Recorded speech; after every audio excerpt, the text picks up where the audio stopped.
Welcome back, everybody. We have a 1947 Smith Corona Sterling for you today, and these have the speed lines on the front and the round keys, the round black keys. They're not glass, but they're the black with the yellow letters. So we are going to do a tutorial for you. If you need to see a demo video of where I'm typing, the link is in the description below. Okay, let's go ahead and get started. So let's flip this guy over, and you will see the margins. You just press and drag those margins to where you want them. Also, right here, you'll notice there's something kind of hiding, and that is going to be your paper holder. Voila. Okay. So let's fold those down, but we're not done with the back area. Let's flip this guy up. And right here are your tab sets. There's going to be 1, 2, 3, 4, 5. This one has 5. Normally there's 6, but you just pull them out. I call them keys, and you'll see the grooves in here. And so then you just set the keys wherever, you slide them into whatever groove you want. So we'll just slide that one there. Okay. That is your tab. All right. Right here is your carriage. We're going to move this. So your carriage release levers are behind the roller handle. Just pull it in. Doesn't matter which side. There's your bell. That bell goes off when you get close to your right margin. The bell on this one sounds really good. These little guys are movable, and this holds your paper taut against your platen. Paper release, and we'll go over that here in a second. Return handle.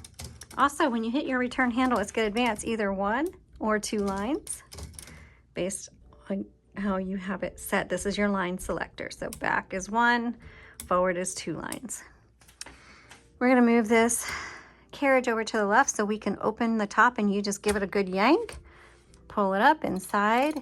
You will see your spools. Also right here is your serial number stamped into the frame, and then you can go to typewriterdatabase.com and look up the year it was manufactured.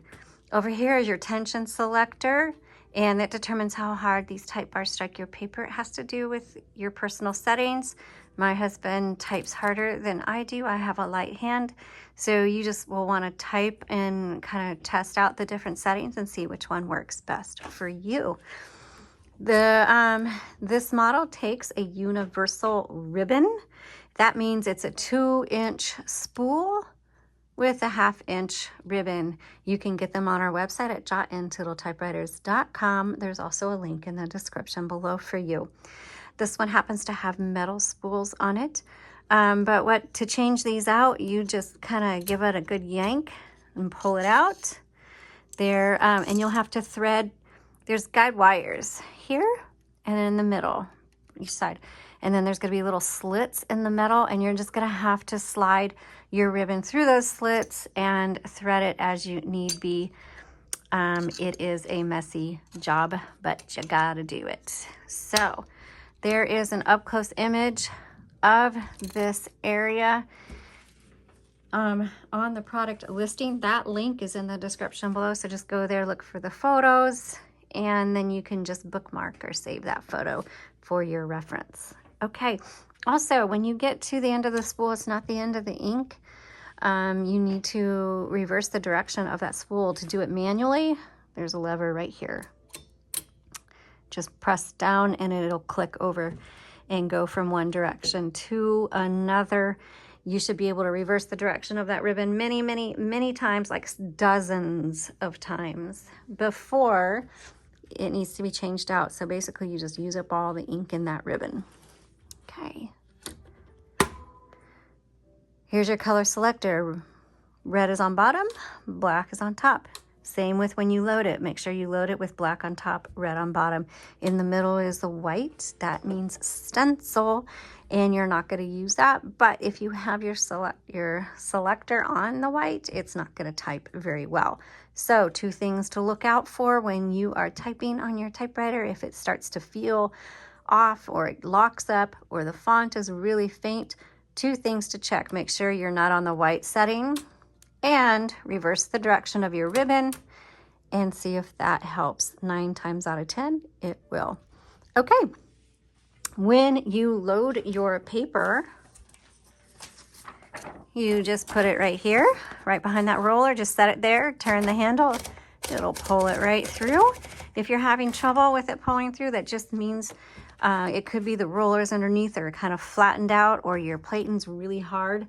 That's just something that has to be serviced from a professional typewriter repair person. We do have a link.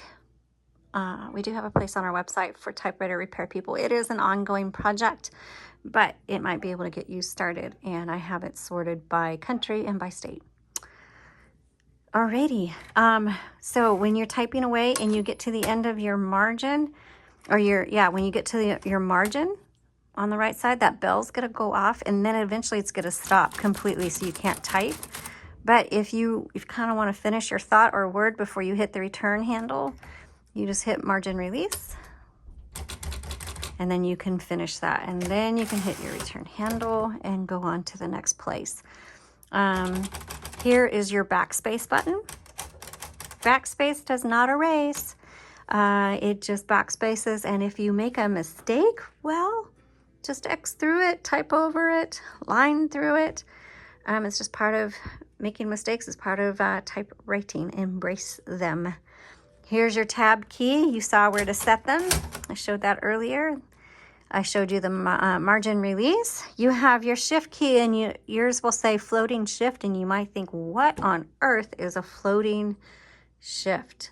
Well, on most typewriters, when you hit the shift key, the whole carriage lifts, and it's kind of clunky. And it's heavy. It's hard on your pinky. A floating shift shifts this whole basket, this escapement area, this basket. And it's much lighter, much smoother, and that's a floating shift. Now, shift lock is the capital letters, and then the upper symbols on this top row. To release it, just press that again at the bottom, and there you go. All right, that is everything you need to know to operate your Corona, Smith Corona Sterling, I think it is. Yes, there are many models that have the same shape as this. So there's the standard, there's the silent, there's the Sterling. What am I forgetting? I'm forgetting one more, and I forgot. And so a lot of times they look the same. But this one is a Sterling, probably the most popular, well-recognized typewriter makes and models. All right, thanks for watching. You all have a blessed day.